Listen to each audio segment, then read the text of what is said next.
여러분 안녕하십니까? 여수 MBC 뉴스투데이입니다. 주말까지 잦은 비가 내릴 것으로 예보되면서 수확기 전남 지역 과일 농가의 시름이 깊어지고 있습니다.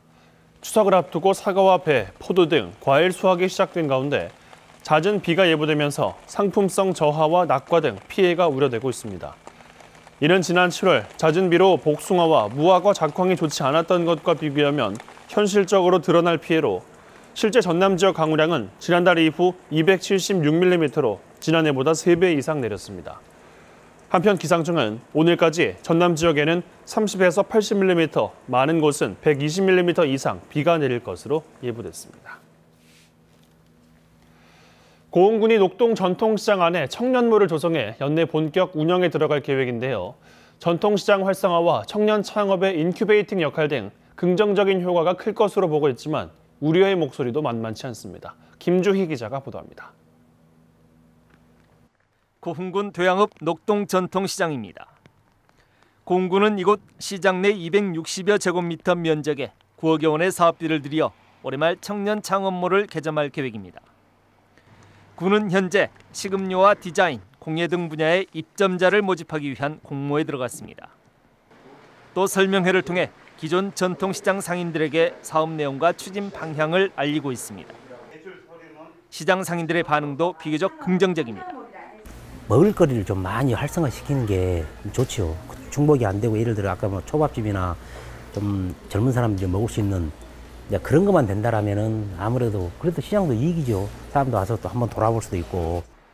군은 이번에 조성될 청년몰이 청년 창업 지원을 통한 일자리 창출과 전통시장의 활성화, 청년들의 문화 교류와 소통의 공간이 될 수 있을 것으로 기대하고 있습니다.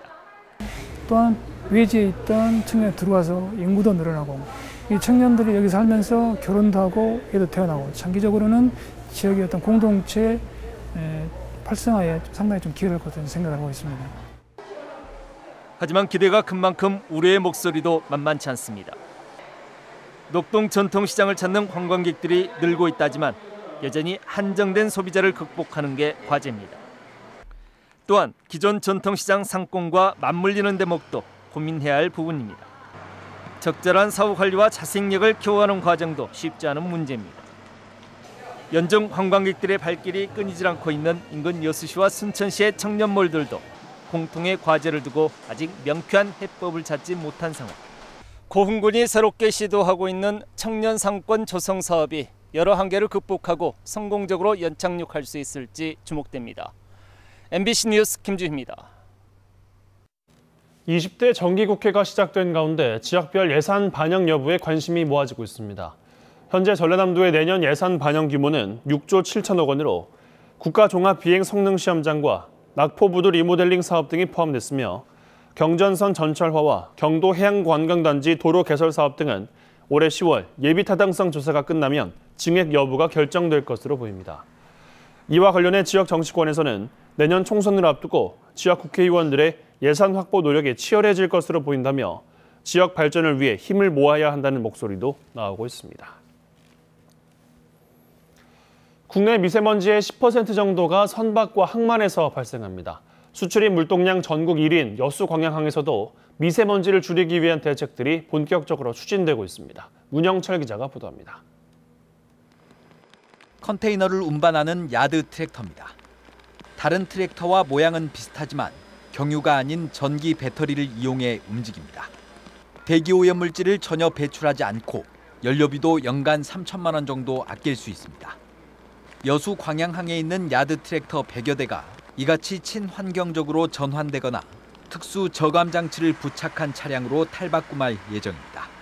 요즘엔 미세먼지 때문에 가장 환경적으로도 문제가 많잖아요. 근데 일단 매연이 없으니까 일단 깨끗하고요. 소음이 없는 것도 좋고. 부두에 정박한 대형 화물선에서 시커먼 매연이 뿜어져 나옵니다. 운항을 하지 않을 때도 선박 안에서 전기를 사용하기 위해서는 엔진이나 발전기를 계속 가동할 수밖에 없기 때문입니다.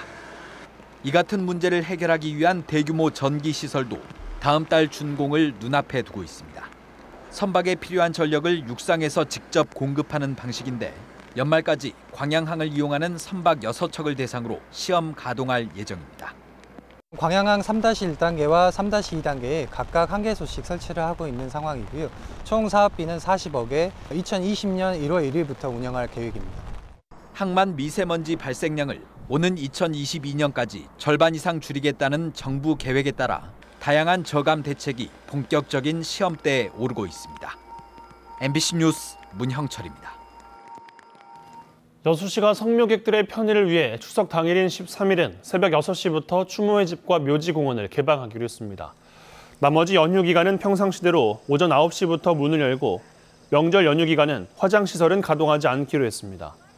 여수시는 추석 명절 기간 영락공원의 추모객이 10,000명 안팎에 이를 것으로 예상된다며 우회도로 이용 등을 당부했습니다.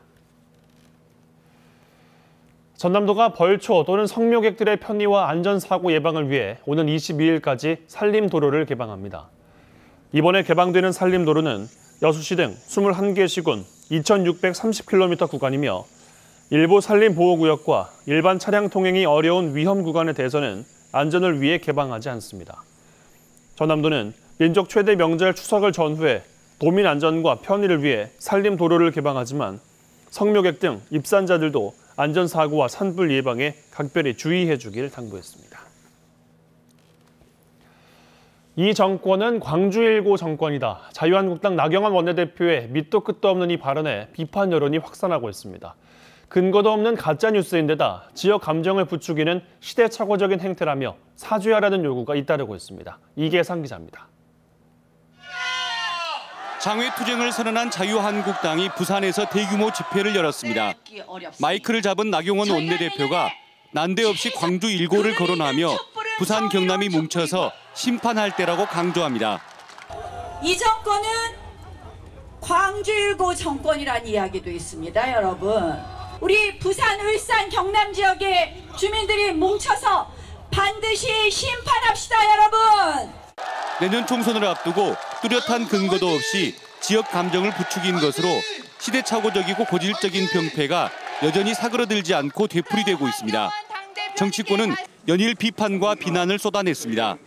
더불어민주당 광주시당은 보수 정권이 조장한 지역 감정의 망령을 다시 소환해서 국민 편가르기를 시도하고 있다며 기만적인 행태를 반성하고 사죄를 하지 않는다면 국민의 철퇴를 받을 것이라고 경고했습니다. 이번 선거를 계기로 해서 그런 정치 세력들을 정치권에서 완전히 퇴출시키는 것이 향후에 이런 일이 발생하지 않는 가장 좋은 수단이라고 생각합니다. 광주 전남 시민사회도 지역 감정을 조장한 데 대해 분노했습니다. 광주시민단체협의회는 나경원 원내대표의 실언이라고 치부하기에는 그 심각성이 절대 가볍지 않다며 국론 분열을 조장하는 자유한국당의 해산을 촉구했습니다. 시민사회단체는 이런 국가에 해악을 끼치는 정당은 공당으로서의 자격이 없고 오히려 해산해야 되는 게 맞다, 이렇게 주장을 하고 있습니다. 정치적 이득을 위해서 지역 감정을 부추기는 망국적 행태를 책임 있게 사죄하지 않은 한 광주 전남 지역의 비판과 비난 수위는 갈수록 거세질 것으로 전망됩니다. MBC 뉴스 이계상입니다. 한전공대 학교법인 창립총회가 오는 4일 서울에서 열립니다. 한국전력이 학교법인 창립총회를 거쳐 교육부에 법인 설립 신청을 하면 교육부는 3개월 안에 처리하도록 규정돼 있어 연내 법인 설립이 가능할 것으로 보입니다. 한전공대 학교법인 이사장은 김종갑 한전사장이 맡을 것으로 알려졌으며 학교법인이 설립되면 총장 공모와 교직원 채용이 진행됩니다. 근대 역사의 보고인 목포 원도심에 다양한 개성을 갖춘 카페가 하나둘씩 들어서면서 새로운 관광 자원으로 눈길을 끌고 있습니다. 옛 건물을 리모델링하거나 신축한 카페들은 원도심의 활성화에도 도움이 될 것으로 기대되고 있습니다. 김윤 기자가 취재했습니다. 대한민국 근대화 과정의 흔적이 가장 많이 남아있는 목포 원도심. 신장로로 불렸던 널찍한 계획도로와 옛 일본 영사관, 수탈의 상징인 동양 척식 주식회사 등이 그대로 남아있습니다. 원도심 쇠퇴와 더불어 불 꺼진 동네로 전락했던 이곳이 카페촌으로 변신하고 있습니다. 유달 동사무소가 있던 곳에는 모양새에 꽤 신경을 쓴 신축 건물에 카페가 들어섰습니다. 또 다른 곳에는 70년대 양옥집을 재개조한 카페가 성업 중입니다. 카페 내부도 가급적이면 원형을 살리려 노력하면서 젊은 층과 40, 50대의 발길이 이어지고 있습니다. 어릴 때 외할머니 집에 놀러 간 것 같은 그런 느낌을 고객분들한테 안겨드리고 싶어서 마침 좋은 기회가 돼서 오래된 주택을 개조해서 근처에는 일본식 가옥을 활용한 카페도 이미 인기를 누리고 있고 테이크아웃 형태의 카페도 개업을 준비 중. 독특한 형태의 카페가 계속 들어서면서 관광객들의 반응도 좋습니다.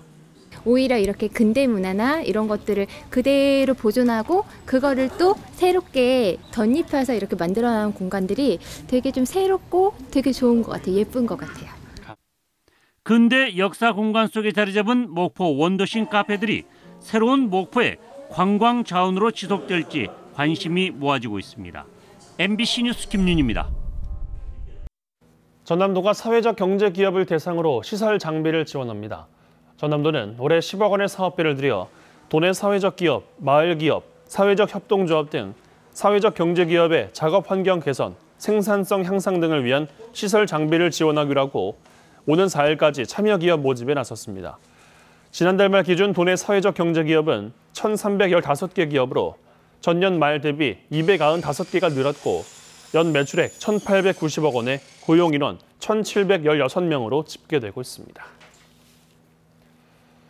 재단법인 순천문화재단이 사무국을 출범하고 2차 직원 채용에 나섭니다. 순천문화재단은 어제 사무국을 출범한 가운데 업무의 효율적 추진을 위해 2차로 5급 사무국장 1명과 7급 팀원급 2명의 추가 직원을 선발합니다. 2차 채용은 오는 17일까지 순천시 홈페이지 등에 공고한 뒤 16일부터 오는 20일까지 원서를 접수합니다. 대한민국 균형발전 대국민 아이디어 공모전에 최종 심사 시민 판정단을 모집합니다. 순천시는 2019 대한민국 균형발전 박람회 국민 참여 행사로 추진하는 균형발전 대국민 공모전 본선 대회 심사에 시민 판정단을 오는 11일까지 모집합니다. 균형발전 대국민 공모전 본선 대회는 2개의 분야로 나눠서 진행되며 균형발전 박람회 기간에 순천만 국가정원 내 생태체험 교육장에서 개최됩니다. 정부가 주관하는 관광두레 사업 주민사업체에 광양시에서 다수의 업체가 선정됐습니다. 광양시에 따르면 주민 일자리와 소득 창출에 도움이 되는 관광두레 사업 공모에서 시 최초로 식음료와 기념품 업체 등 5곳이 선정됐다며 앞으로 3년 동안 교육과 홍보를 포함해 다양한 지원 사업이 추진됩니다. 지역 내 관광산업 공동체를 의미하는 관광두레 사업은 주민들이 직접 창업과 경영에 참여합니다. 방울도 떨어지고 있는데요. 퇴근길 무렵부터는 차츰 비가 내리기 때문에 우산 챙겨 나가시는 게 좋겠습니다. 이제는 중부지방도 가을 장마에 든 건데요. 모레까지 강하고 많은 비가 집중되겠습니다. 수도권과 강원, 영서, 충청도에 100에서 많게는 300mm 이상, 남부 해안으로도 최고 150mm가 넘는 호우가 집중되겠고요. 그 밖에 곳곳으로도 100mm 안팎이 예상되고 있습니다. 특히 중부지방은 내일 아침부터 비구름이 강하게 만들어지겠습니다. 여기에 어제 발생한 13호 태풍 닝닝이 이번 주말이면 우리나라 서해상까지 북상할 것으로 예상되는데요. 아직까지 진로는 매우 유동적이지만 금요일과 토요일 사이에 제주와 서쪽 지방을 중심으로 비바람이 몰아칠 것으로 우려돼서 추석 연휴 앞두고 계획에 참고하시는 게 좋겠습니다. 날씨였습니다.